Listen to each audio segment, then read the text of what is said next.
right, greetings, friends, listeners, and Red Eyes members. It's good to have you all with us today. Thank you for stopping by. My name is Henrik Palmgren, and I hope that you are comfortable when and wherever you are and ready for some eye-opening, mind-expanding, and revealing radio, as we are going to do our follow-up segment with H.B. Albarelli Jr. here today. We had him on first about a month ago for an hour, a discussion about his book, A Terrible Mistake, The Murder of Frank Olson and the CIA's Secret Cold War Experiments. I do have a copy now in my hands, as it were. I want to thank you, Hank, so much for sending that along to me. It's a yeah, you're welcome. Well-researched brick, obviously, Hank. It's massive. It's over 800 pages long, and there's just so much in here, and so much, for us to discuss here further on as well. I want to let you guys out there know as well that I urge you, obviously, to go back into our free radio archive and listen to that first hour that we did with Hank about a month ago for a proper introduction to our guest and his research and the background story, obviously, on the biochemist and bio-warfare scientist Frank Olson. We also spent quite some time talking about the origin and background story on LSD. Very, very interesting indeed.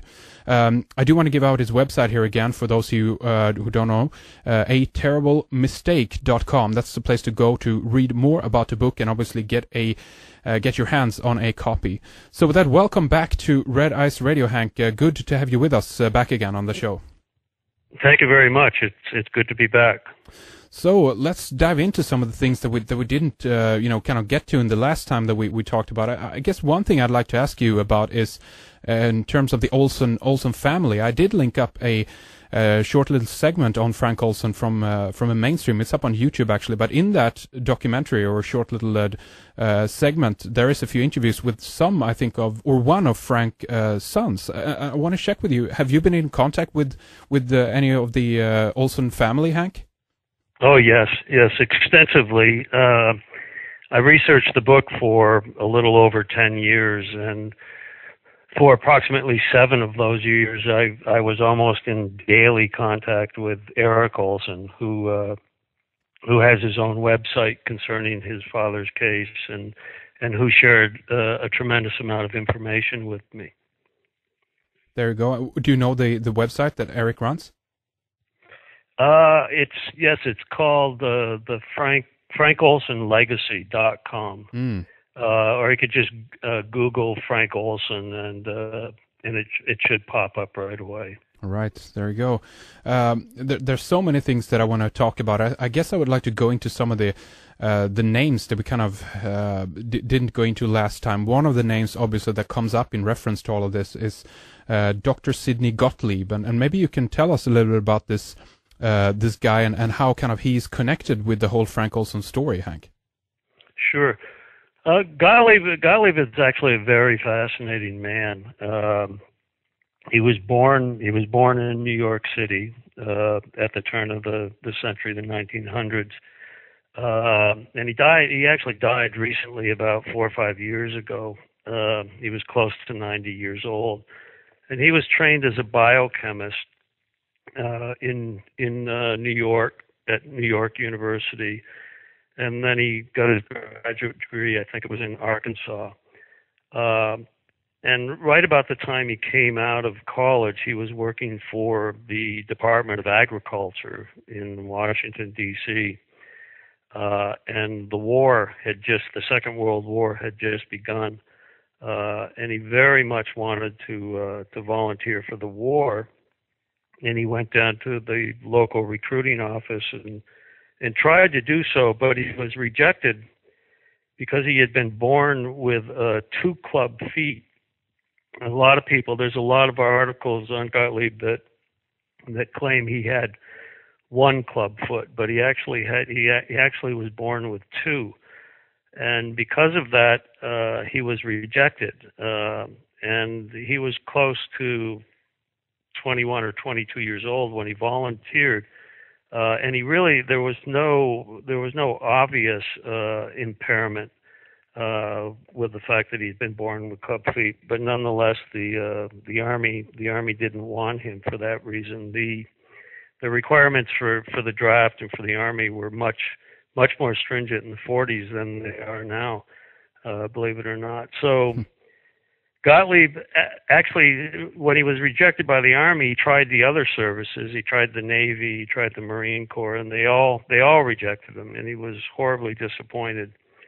And somebody suggested that he join the intelligence services, which he did, but that didn't come until the CIA wasn't in existence until around 1949. So he sat out the war, a very unhappy man working for the federal government.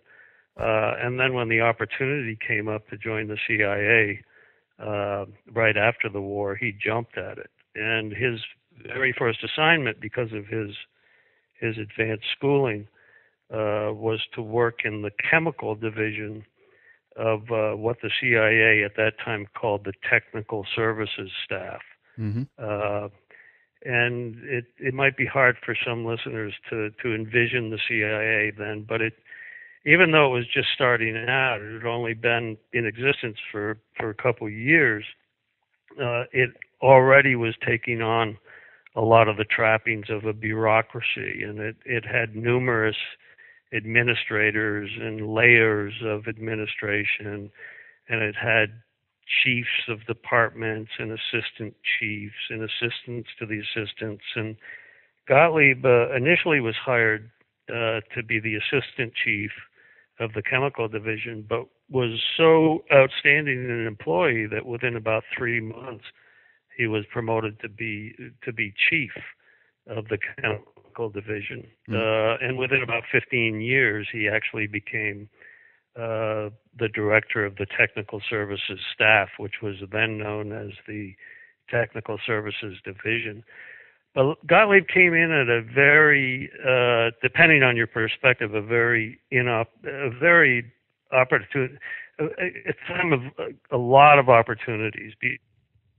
Had just right at the time that he was hired, had just begun to look at LSD and various hallucinogenic drugs, and had begun exploring their possibilities as weapons and tools for interrogation settings. And one of Gottlieb's very first assignments, well, he actually had 2 assignments. The second month he was in the position of director, and that was to go to Edgewood Arsenal, which was an Army facility outside of Washington, D.C., and to have a discussion with a man called L. Wilson Green, who was the research director at the Edgewood Arsenal. And the reason for that instruction was because Green in 1949 had written a top secret paper. It's no longer top secret, but it was a 4 or 5 page paper that actually suggested that the Army seriously look into the possibility of using LSD to fight wars in place of using guns or bombs, and that the wars by using psychochemicals would be more humane and wouldn't result in the loss of life or property. And as wild and far-fetched as that sounds, a lot of people in the early 50s took his proposal very, very seriously, and in a lot of ways that proposal really accounts for a lot of the initial work that was done with LSD in the early 50s. Would you consider Sidney Gottlieb to be kind of a sinister character? Doesn't he come up in terms of mind control and MK-Ultra and things like this as well? Well, it's interesting. I had the opportunity to talk to him 3 or 4 times before he died, and I was